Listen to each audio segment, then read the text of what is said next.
Okay, our next speaker is Jerry E. Smith, author of HAARP, The Ultimate Weapon of the Conspiracy. I met Jerry some years ago in Reno. He was a very good friend of Jim Keith's. It was Jim Keith who actually suggested some years ago that Adventures Unlimited do these conferences, and that I would it would be a great treat for all the authors at Adventures Unlimited to be essentially flown out, to some conferences and put up in snazzy hotels or WEX clubs. And Jim was never able to make it to any of these, as he tragically died at a Burning Man in 1999. But we have had Jerry, and this is the second conference we've had Jerry at. So please, a warm welcome for Jerry Smith, author of HAARP, The Ultimate Weapon.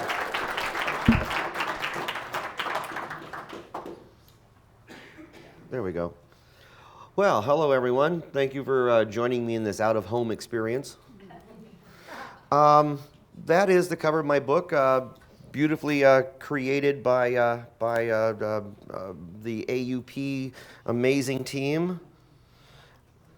My topic is HAARP, the high altitude,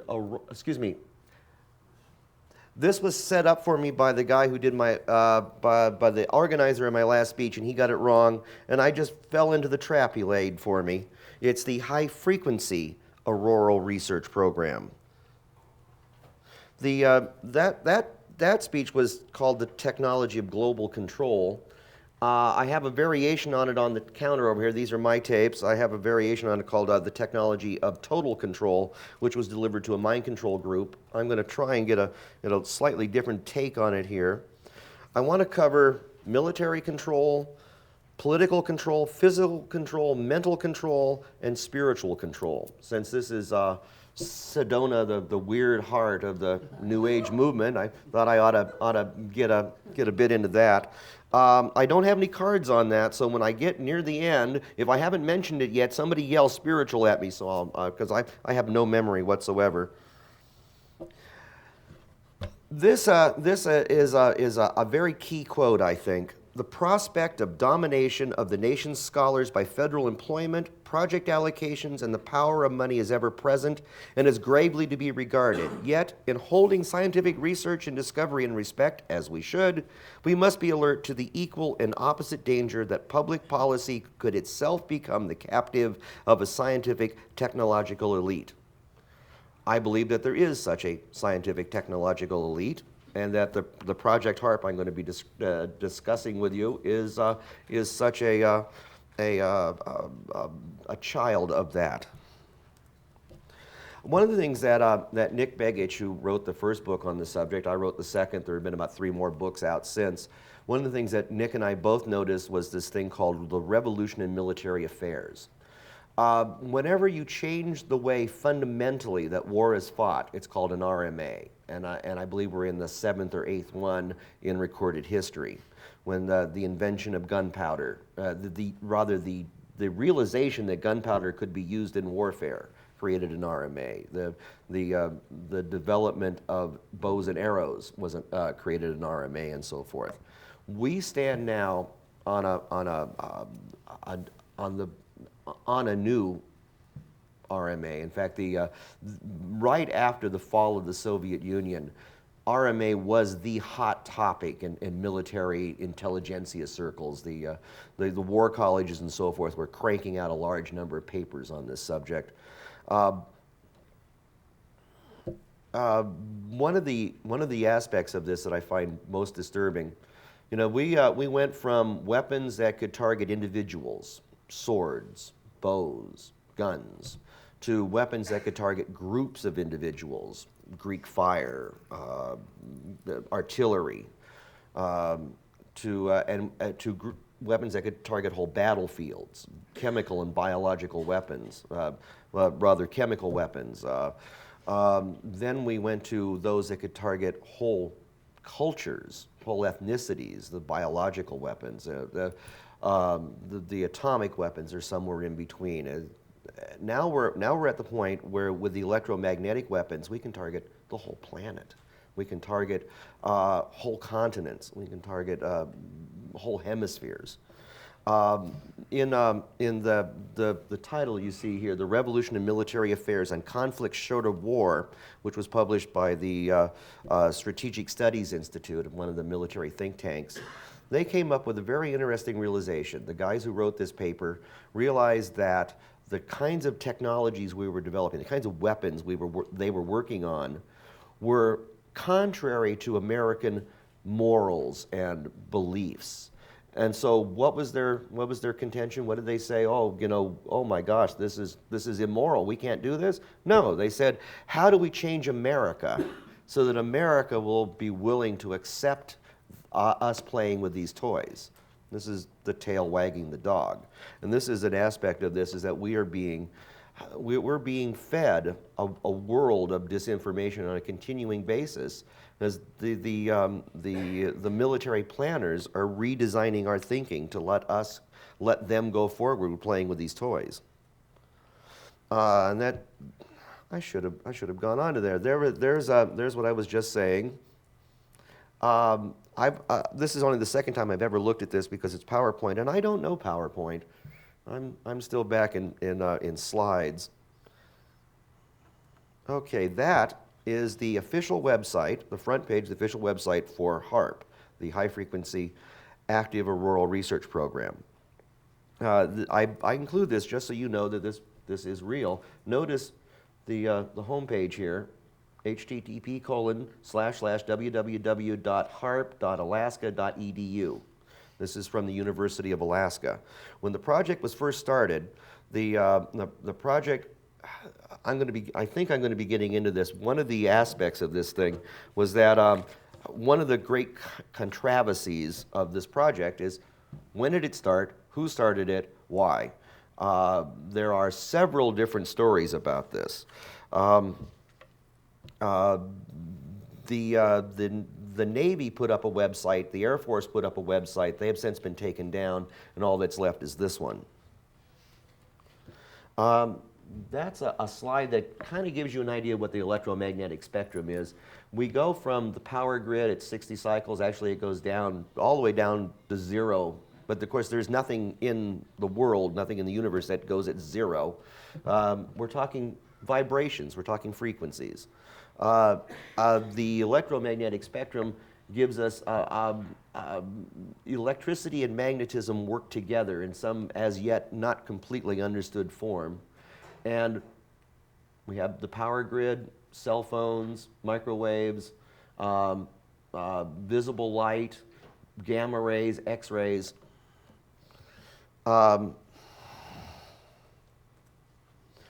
This is an aerial view of the HAARP site. HAARP is a field of antennas, and those are the antennas. And it's kind of hard to see from this, but these are towers, 72 feet tall, with a crossed dipole antenna at the top of the tower. This building is a power plant. This facility is in southeastern Alaska, and I hope I have a map here. Do I have a map? That's a close-up of the. You can see the crossed dipole antennas, and you can just barely make out that under the antennas there is a grid. You can kind of see it here. There's a grid of a mesh to reflect the energy that comes from the antennas towards the ground and reflect it back up. That's another view. This is the official HAARP cam.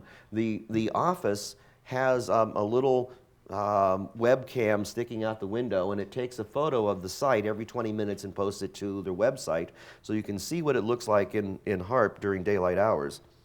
Now this is an artist's rendering of this thing.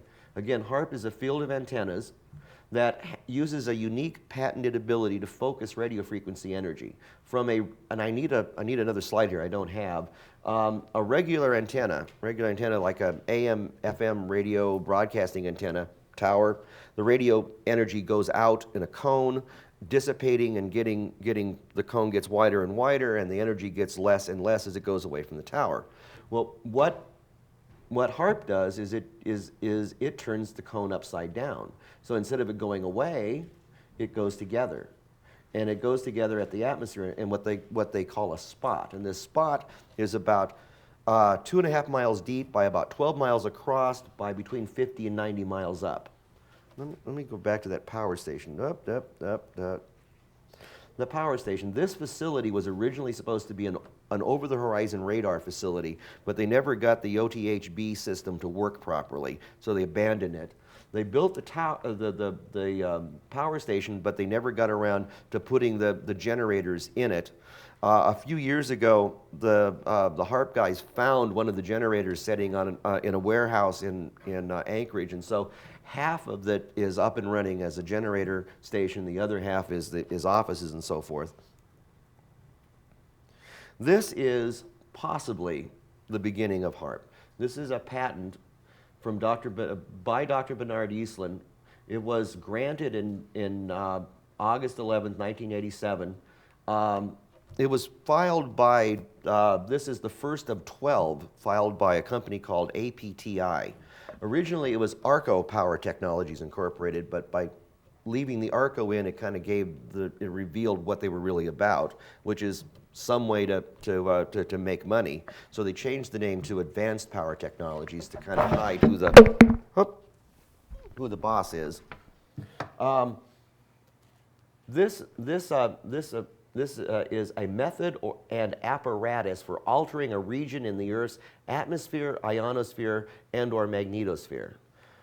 One of the rather curious things is that Bernard Eastland and his team at APTI had been working on this sort of thing for a decade or two, and about a decade before this patent was granted, he filed for another patent, which I have a link to in my website. This is at the back of my book at the back of the book, in which he patented an ability to create relativistic particles at the top of the atmosphere, and I'll get into that here in a bit, but it's a way for destroying spy satellites or incoming ICBMs. It's a ground-based Star Wars weapon system. This patent is for a field of antennas like the one we just looked at, only it's designed to be 40 miles on a side. A huge energy hog so as to make ARCO happy selling natural gas to run the turbines to produce the energy. That's what it's really all about, is Eastland and his people were working on ways to screw the government out of as much money as possible, and they thought playing the Star Wars game was the way to do it. This is the chart of what happened. This is off the website. You notice it hasn't been updated since '98. That's a little behind the scenes. HAARP will be. Let me go back here a bit. Wrong direction. There we go.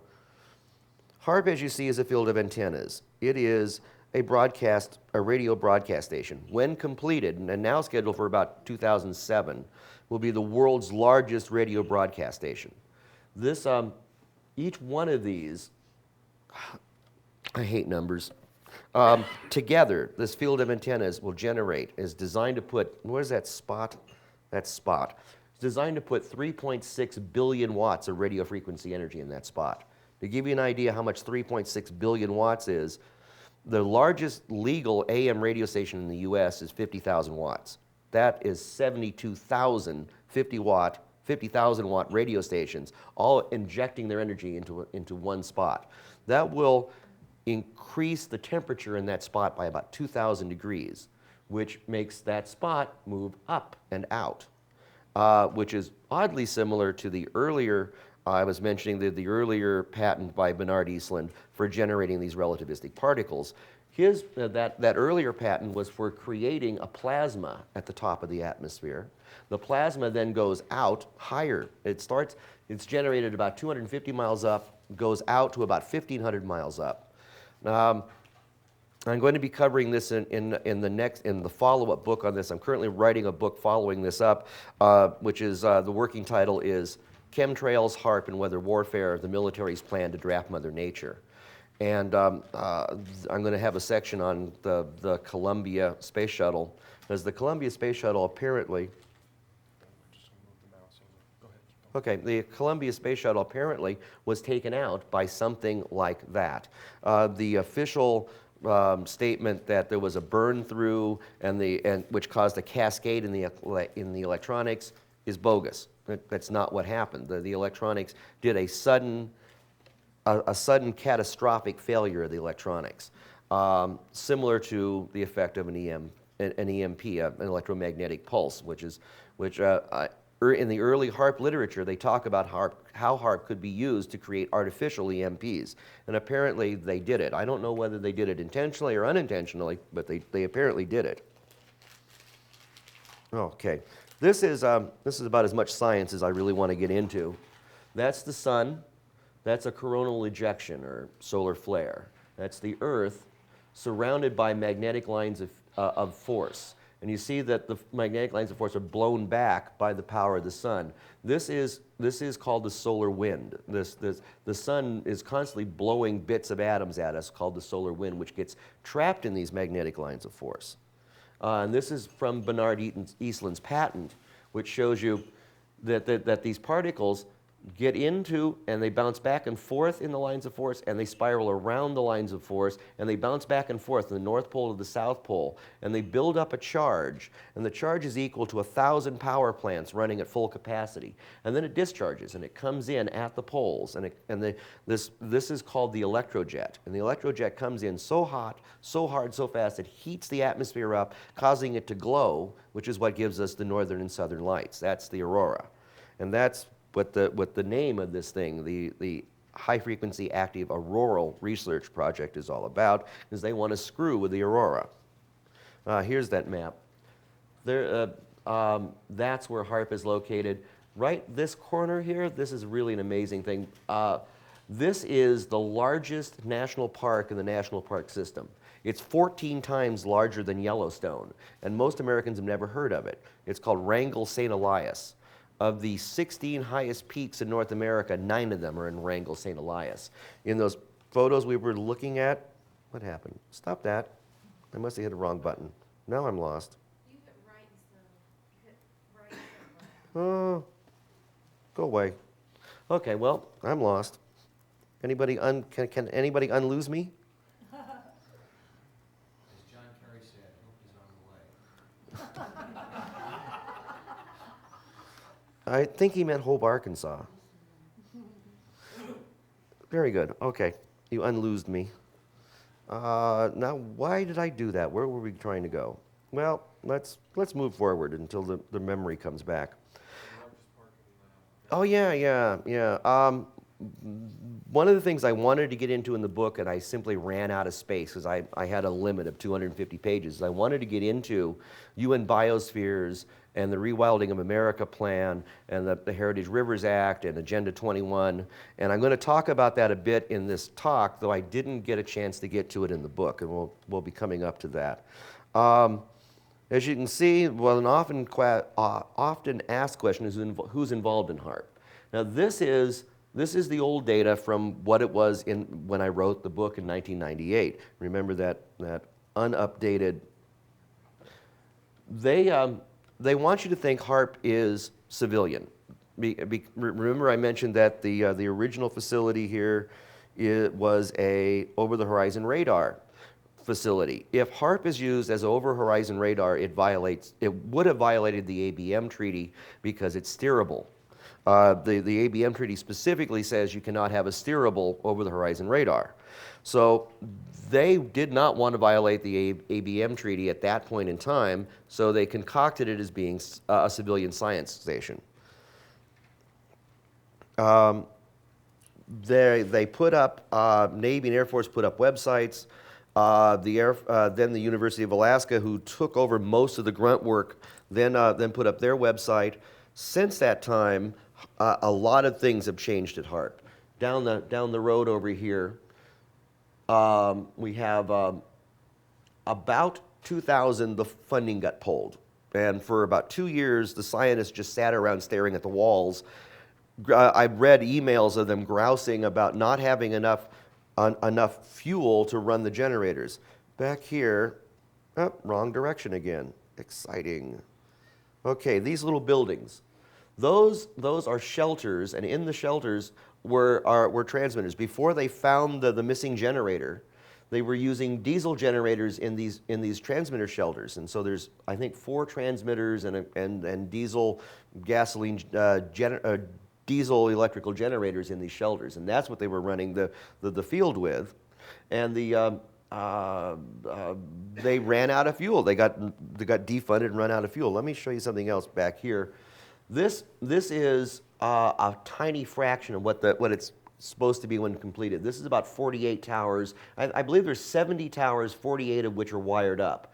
When they get up to it, this pad is diagnostic instruments. These instruments see what this does to the ionosphere. This is called the IRI, or Ionospheric Research Instrument. When they finish it in 2007, this pad will be cut much larger.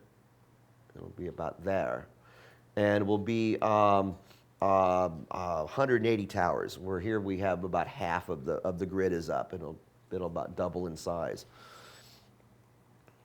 Now, I was telling you about the changes, and this is going to be in the book, so I'm giving you a bit of the update here.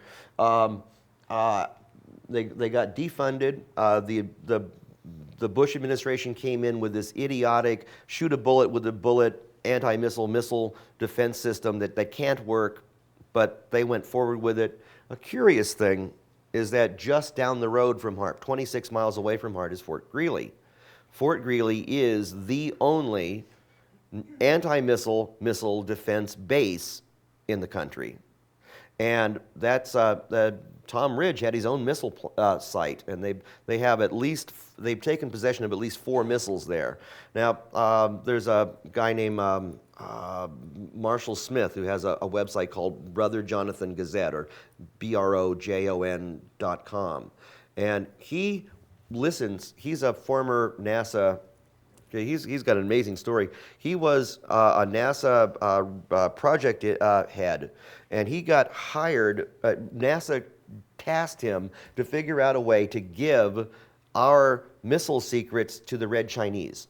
So he worked up a gizmo that could be given to the Red Chinese so that it would look like that we were giving them civilian technology when we were actually giving them military technology. And after he did it, he went, "Why did I do that?" And is now a whistleblower, blowing the whistle on what's wrong with NASA and a lot of other things. He's big on peak oil. So the HAARP begins, and there's a great deal of debate as to how HAARP began, because we saw the Bernard Eastland patents. HAARP says, no, that's not us. We're not doing that. No, there's no connection between us and Eastland. However, the company that Eastland worked for got the contract to build HAARP because they had the technology, they had the patents, they had the intellectual property to build HAARP. And whoever has possessed the patent since has had the contract, because you can't do it without this technology, because it's the only one in the world. Now, the APTI got bought by E-Systems. E-Systems got bought by Raytheon. Recently, Raytheon sold E-Systems to BAE Systems, and I need to put the slides of this up. BAE Systems is the former British Aerospace. The British Aerospace North America has several divisions, and one of which is the Electronic and Information Warfare Division, and those are the people who currently have the contract to finish building HAARP. I think that should be of interest. The Electronic and Information Warfare Systems. The current management, it was originally a group effort of Navy and Air Force, and Nick Begich and I both wrote at great length about the Navy and Air Force connection to this thing. Since then, DARPA has taken it over. DARPA is the Defense Advanced Projects Research Agency. If you've ever seen the James Bond movies, remember Q? Imagine, if you will, Q has 10,000 employees and $1 billion budget. That's DARPA. So, somewhere around here, DARPA takes over. It goes from Air Force and Navy through this period to DARPA. DARPA has 8 directorates, one of which is TTO, the Tactical Technical Office, whose job it is to make force multipliers. A force multiplier. This is a phrase that keeps coming up in HAARP research. There was a, and I'm going to get to that here in a bit. Let me move on because I think you're having trouble staying awake. Okay, now people keep asking me what is HAARP. This says it. This is in military bureaucratic ease. You know, you got to kind of decipher this thing. But this exactly states what they intend to do with HAARP. The heart of the program will be the development of a unique ionospheric heating capability to conduct the pioneering experiments required to adequately assess the potential for exploiting ionospheric enhancement technology for DoD purposes. Now let me break that down. Ionospheric enhancement. You got to love that. Only the military would think breaking something makes it better. Again, the whole bit about is they're injecting energy into the ionosphere to make it do things. They are changing the ionosphere. They're changing the electrojet. They are meddling with big Earth systems. And they're enhancing the Earth. They're making the Earth better for us. Now, come back here, you. This thing goes to sleep all the time. Okay. You know what corner the mouse goes in to prevent that? I've been trying each of the corners. There's one corner that you can put it in. Yeah. Shoot, Okay. turn the mouse off. Okay. Okay. So we have the heart of the program will be the development of unique ionospheric heating capability. Unique. Bernard Eastland's patent. Ionospheric heating. You inject this energy into the into the ionosphere. It heats it by about 2,000 degrees. Capability. This is can they make it work? Can they actually get a field of antennas that will do this? Pioneering experiments. This is working it out, working with this field of antennas, injecting the energy in and seeing what the hell happens. DoD purposes. What are DoD purposes? The DoD is there to win wars.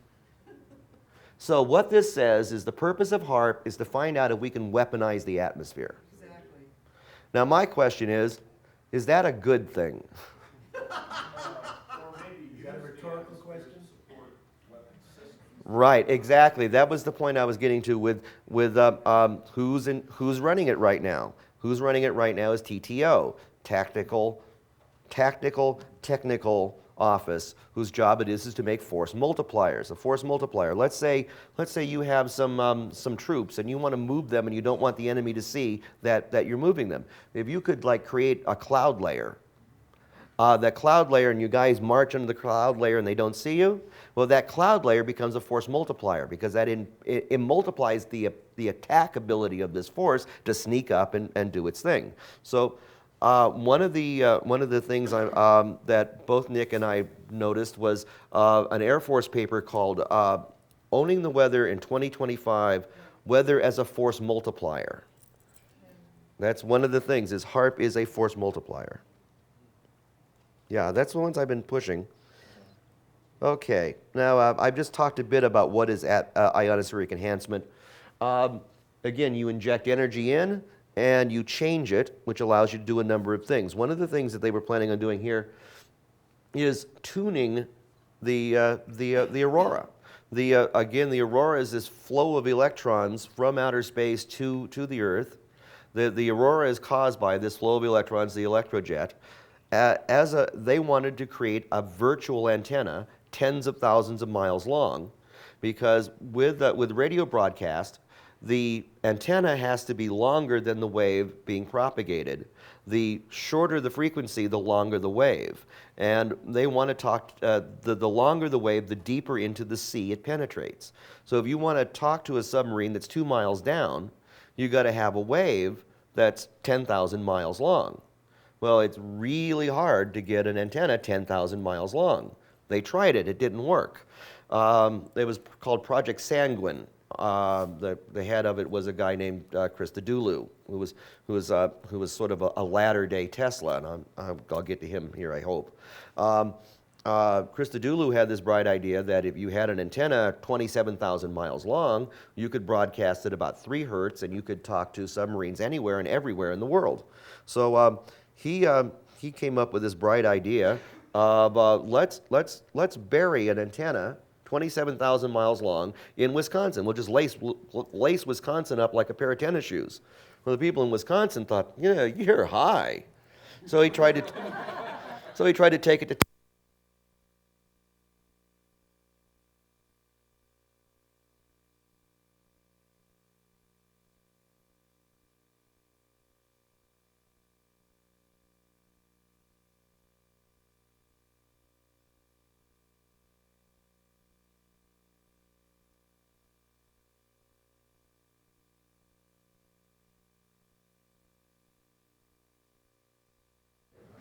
Are we working, Ted? Yeah, it sounds like it. Okay, one day I sat down and I made up a list of all the potential applications, civilian and military. And I found about 20 potential civilian and about 40 potential military. And this is just a few of them. I'll let you read them here as I babble. One of the things, the first thing that came up, the first thing that was in the literature, was that if you the way the long-range radio happens because it bounces off the ionosphere. If you've ever been driving at night and you picked up an FM or an AM radio station from the other side of the continent, it's because it bounced off the ionosphere. Short wave, long wave is bounced off the ionosphere. This is very important to military communications. And if you can change the shape of the ionosphere, you change the way it bounces, which means you can, if you know what you're doing, you can take out enemy radio communications. Also, if you know what you're doing, you can create artificial bounce spots. And the artificial bounce spots will then allow you to keep your channels open while their channels are closed. Hello. There we go. Okay. That's another page of some of the military things. There was just an amazing number of things. A number of writers have looked at this and come up with things. One of the reasons it was funded was this earth-penetrating tomography. Earth-penetrating tomography is a brand new science. It did not exist before 1980.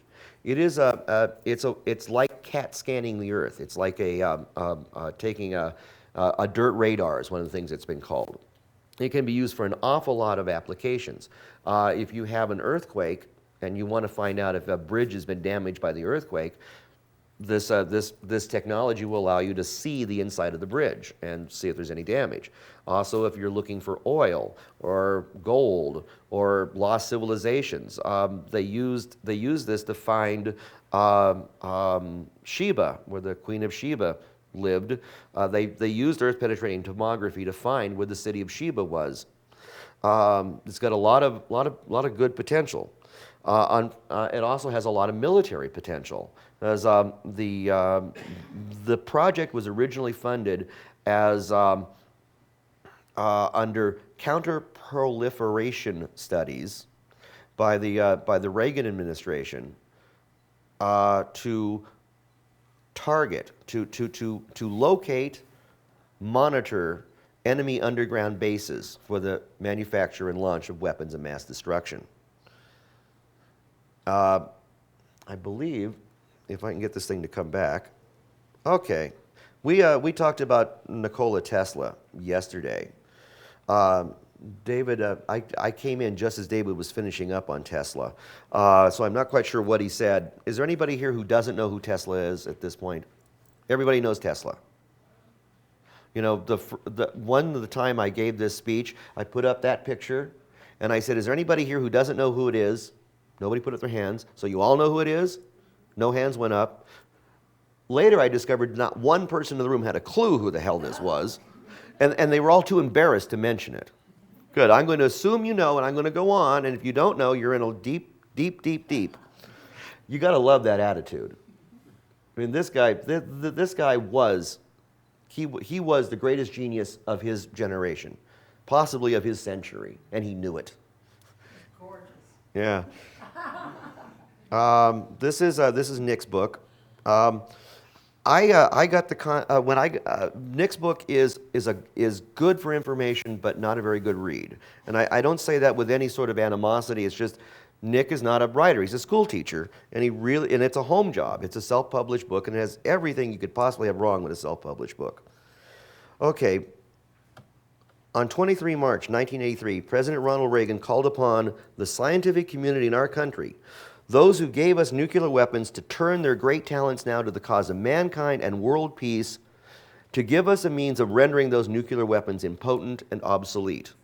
That's Star Wars. That's the Strategic Defense Initiative. And it's pretty clear from what they're looking at with HAARP that it is indeed a Star Wars weapons system, and perhaps more. My next book is going to go a great deal of depth into geophysical weaponry. And the key to geophysical warfare is the identification of environmental instabilities to which the addition of a small amount of energy would release vastly greater amounts of energy.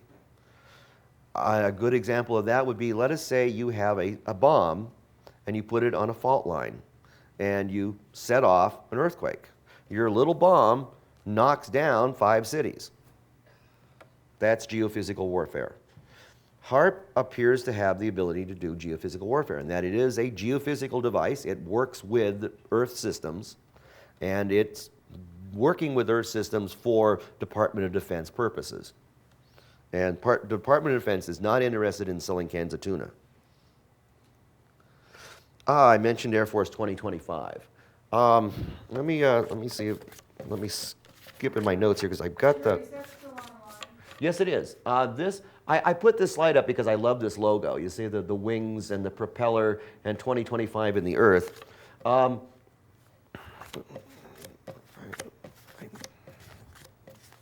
should be following along in my own notes, don't you think? The reason I mentioned, let me go back to Tesla here while I'm trying to figure out what the heck I was doing.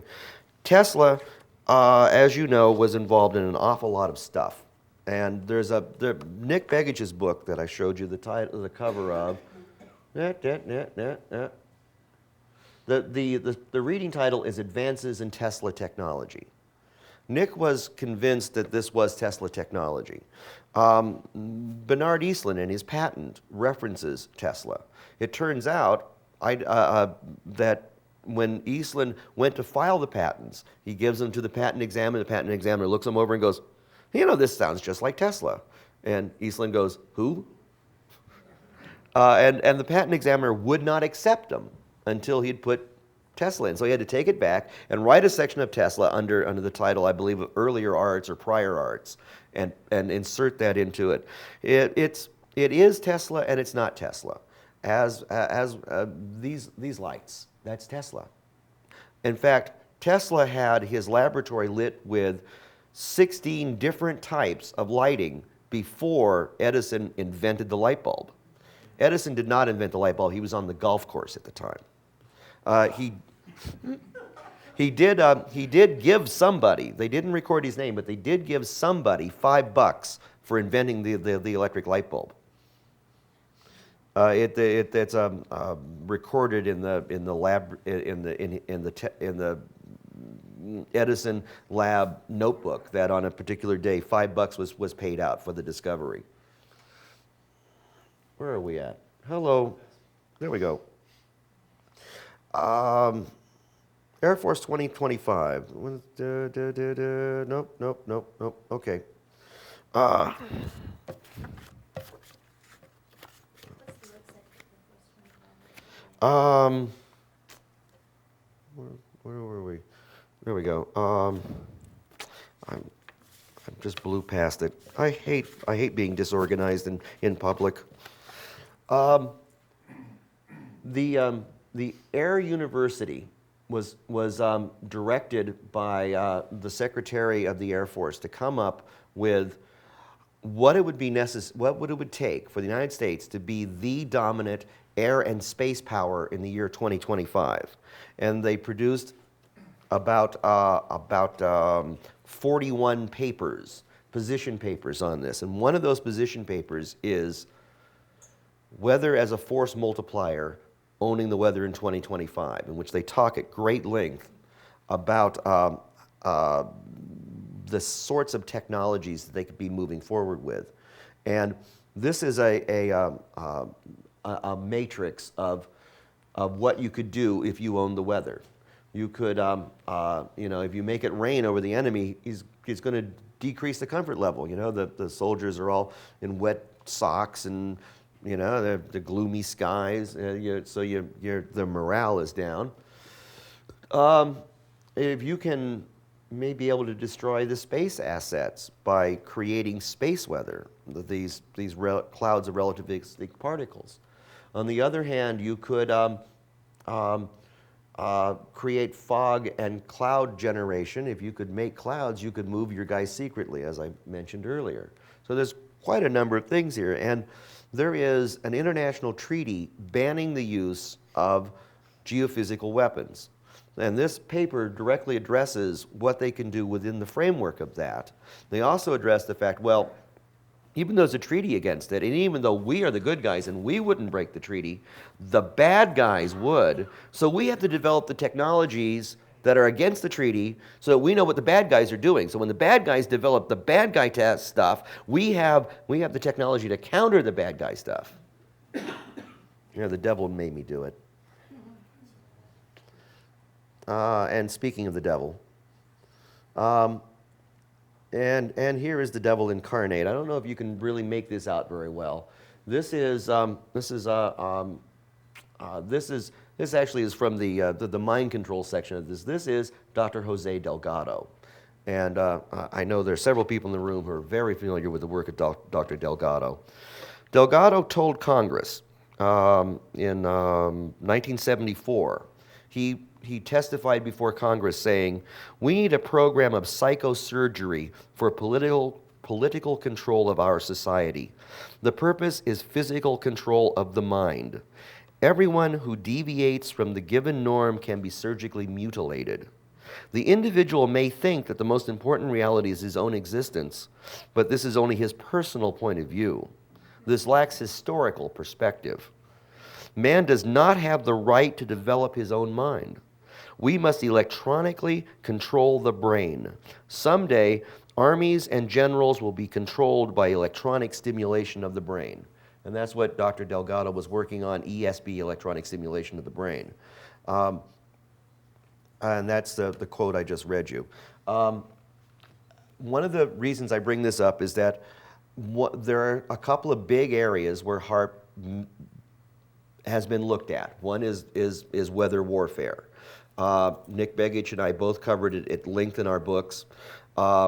Nick touches on mind control, and I went quite deep into it, giving you the history of mind control and where we were up to the end of the 20th century. There are a couple of ways that HAARP could be used for mind control, in that those radio waves that it sends out to the top of the atmosphere, those radio waves break down the top of the atmosphere and force it to give off a scream of ELF, extremely low frequency, which comes back into the Earth and can be used for Earth-penetrating tomography. I kind of spaced out when I was talking about that. This is one of the ways that they plan to use this technology. Another way was remember, everything vibrates. Everything is in harmony and in frequency. We're all doing frequencies. One of the ways that Earth-penetrating tomography works is you send a signal into the Earth at a particular frequency.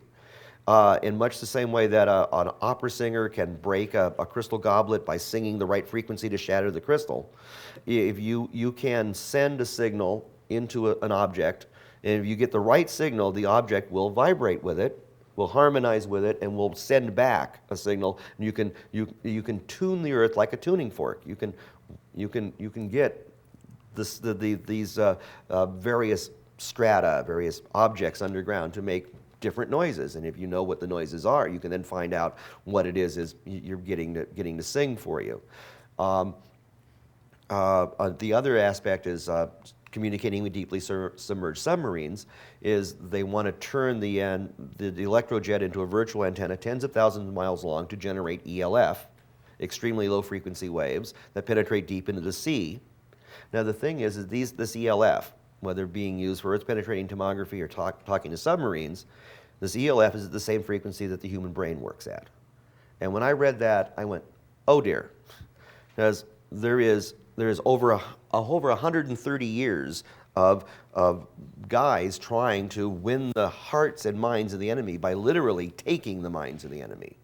And so I looked at how could HAARP do that, and one of the things that struck me is in researching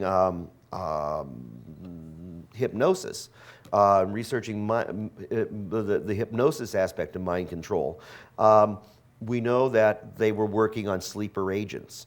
You may have seen the movie Telephone with Charles Bronson, in which Bronson is activated. He's a sleeper agent. He has no idea what that he is. He gets a telephone call and goes off and, I believe, assassinates people or whatever.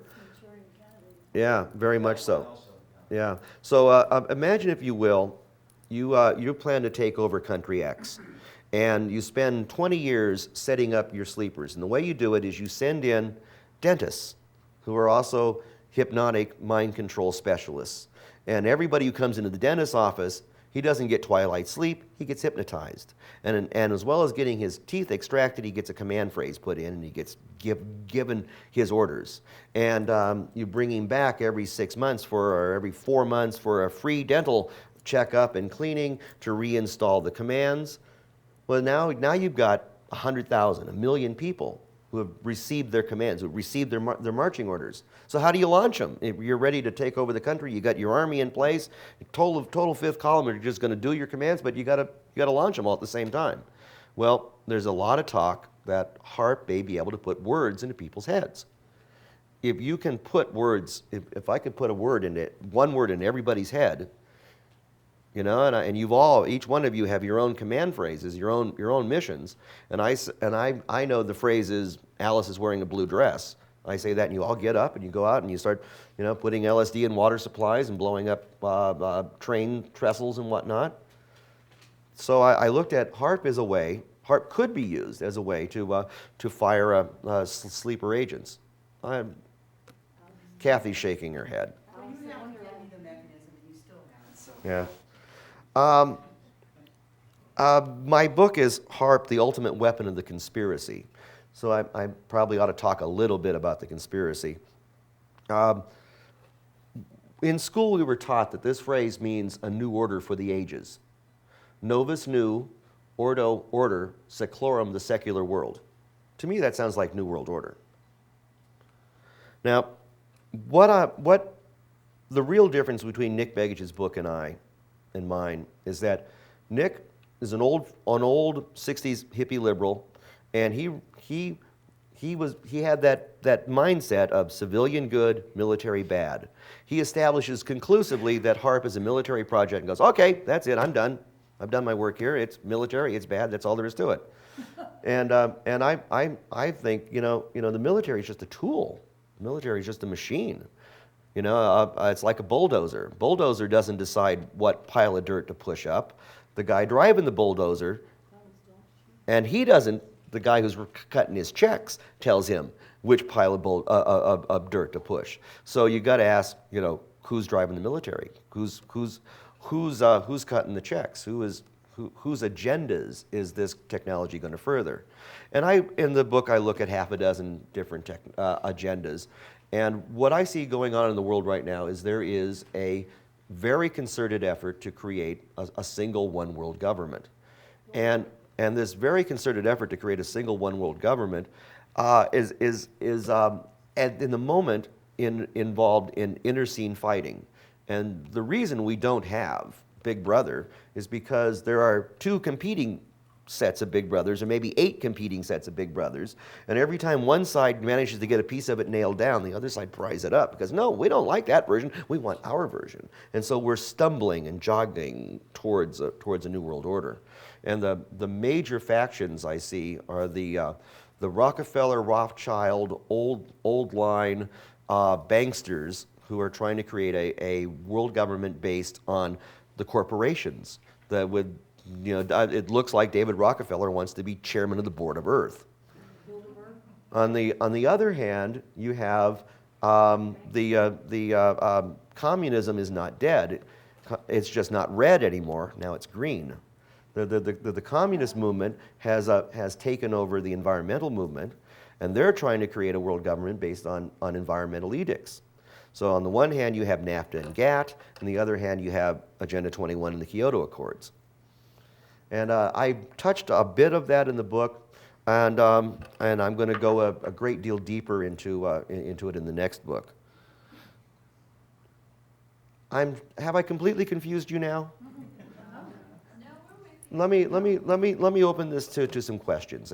But you're there in the back. Yeah, you made a comment earlier that you went on to the next thing. I'm really curious about when you commented that that's how there's only one HAARP, right? Right. One of the problems. There's a Russian one too. Well, okay. HAARP is HAARP is an ionospheric heater.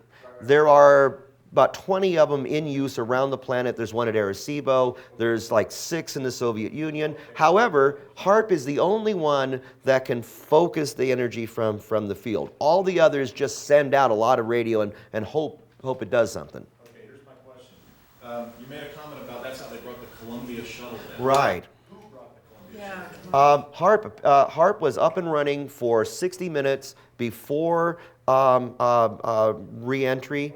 Continued running for about another 60 minutes after signal loss. Are you saying this was an accident? I don't know. I didn't do this research. There is a website called Columbia's Sacrifice. It should have an apostrophe in it, but it doesn't. So it's Columbia's Sacrifice. I think it's .com.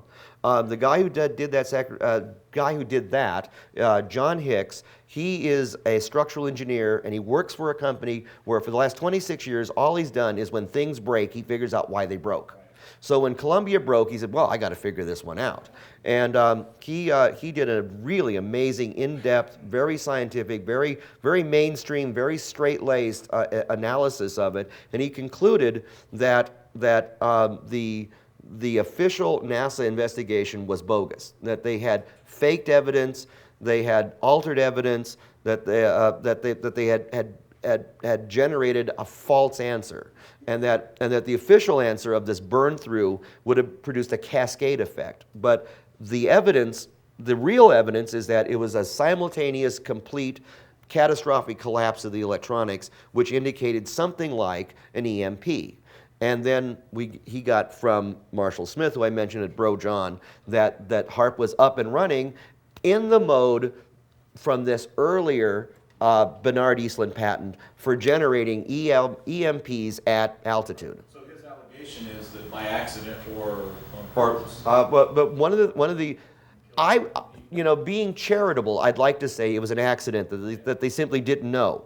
However, the odd thing is that there is the flight data recorder. The flight data recorder was removed the last time Columbia was serviced and not reinstalled.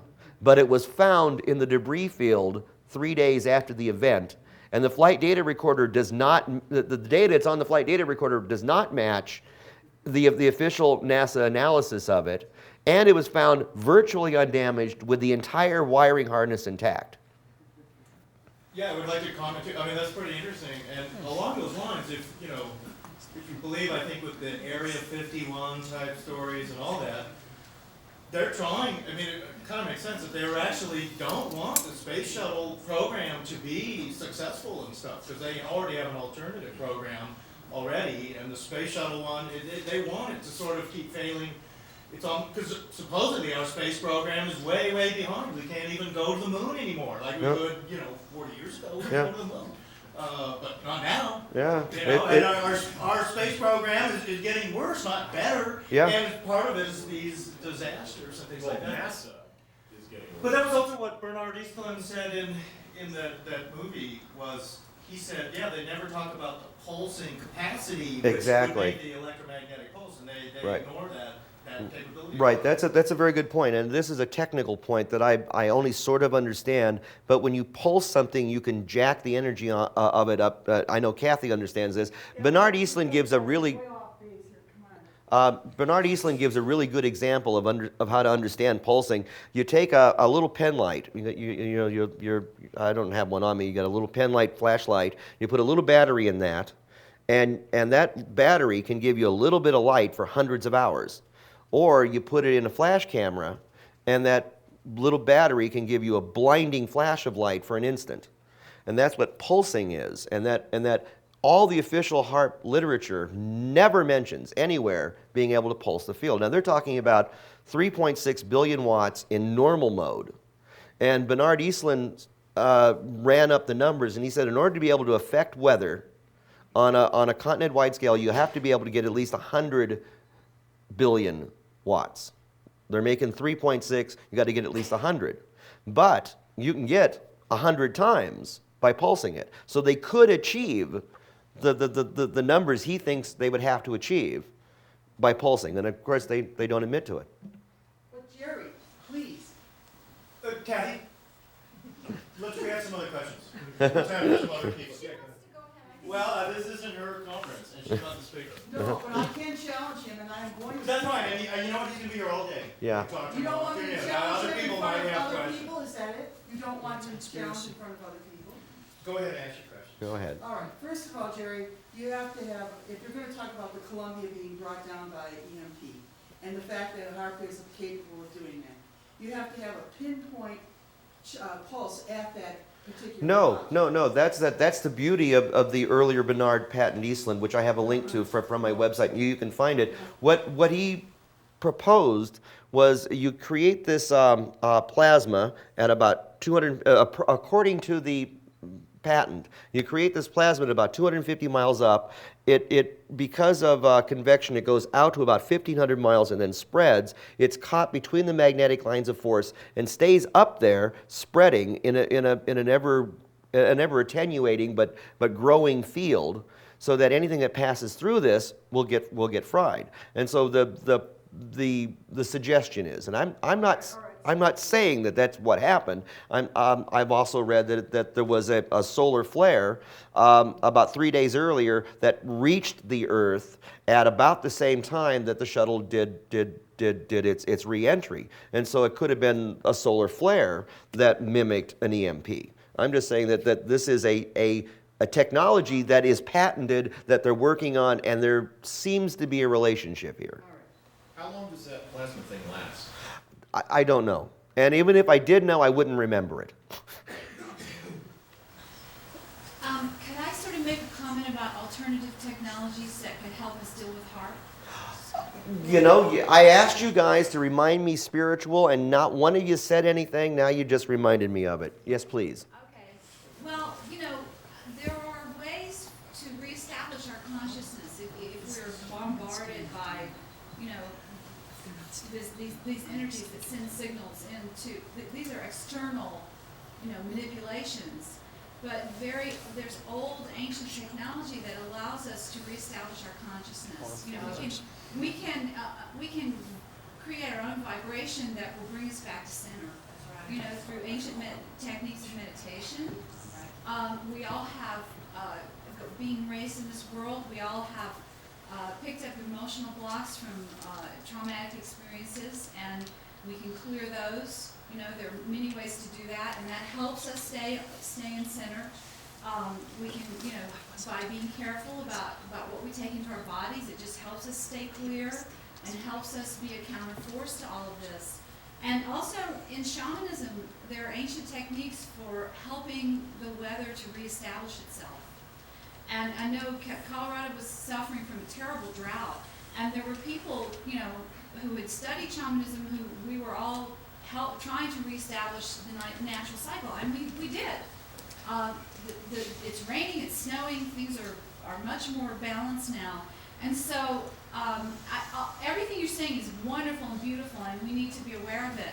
And I think we also need to not lose hope, because there are ways that we can counter these things. Good point. So. I meant to, in the book, I wanted to go into some spiritual aspects of it, and I didn't because I ran out of pages, and I realized that it was just a little too woo-woo for me, so I kind of backed off on it. But let me throw out some ideas here. One of the things is, if we have this protective field, this Star Wars radiation field that will kill incoming things, what's it really intended to kill? Is it ICBMs? Is it enemy spy satellites? Is it Paul Benowitz's spaceships? Is it angelic beings or demons? I mean, everything vibrates. Everything is running on frequencies. You get the right frequency, you can shatter a crystal. You get the right frequency, you can shatter a virus. This gizmo could create a shield that, there's known to be healthful frequencies. You know, the magic healing crystal may indeed be a magic healing crystal. That its frequencies may make you feel better, or you can, you know, the Atlantean crystals may be more than just sending power around, but sending positive life energy around, sending healthful zones. Christopher Dunn suggested that the Great Pyramid may be emitting a signal to make you feel good, make you in higher consciousness. HAARP is designed to bathe the entire world in radio frequencies. And I'm wondering what radio frequencies what secret agendas there may be behind this. I mean, they could be using it to cure us all, or they could be using it to kill us all. So how do we individually protect ourselves? You said there was a gizmo. Oh, well, I was being HAARP as the gizmo, but you know, I get asked, how do you protect yourself all the time? And I don't know any good Western science that I don't know anything that Bill Nye, the science guy, would agree with. We all wear aluminum foil hats. No, no, it won't do it. No. Yeah. Can we all get together? In terms of science, if you're dealing with radio, so you have to shield yourself from the radio. If you own a microwave oven, you know that when you try to look in it, you got to look through this little screen of dots. Well, the whole microwave oven is a box of that. That's called a Faraday cage. That grill work goes all the way around the whole thing, and it prevents the microwaves in the box from getting out. Now, if you want to defend yourself by modern science against HAARP, you have to put yourself in the box. And yeah, you have to build a microwave that's the size of your house and live in it. But I don't know anybody who wants to do that. Well, actually, I know one person who wants to do that. Actually, if I could just mention, just on that, there is a company called EMF Shielding or EMF, I forgot their website, but if somebody looks on the internet, there's a company that has all sorts of shielding and Faraday, copper, grounded things that you can put in your house. Yeah, there's one of the products that they have is a screen you can put on your windows, so that if you happen to be looking out your window at a cell tower, you put the screen on it and the cell tower energies don't get into your house. He keeps putting his hand up. Will you say something? Yeah, you're saying vibrations and frequencies. You know if this thing can affect anything on a subatomic level? Because theoretical physics right now, there's a theory, well, more philosophy than theory, about string theory. Right. Where everything vibrates, everything that vibrates at a different frequency, that vibration kind of dictates what the molecule will be. Do you know if it will affect anything? That's theoretical physics, and I'm poli-sci. Your website? My website. I wonder if it was in this. Did we have it?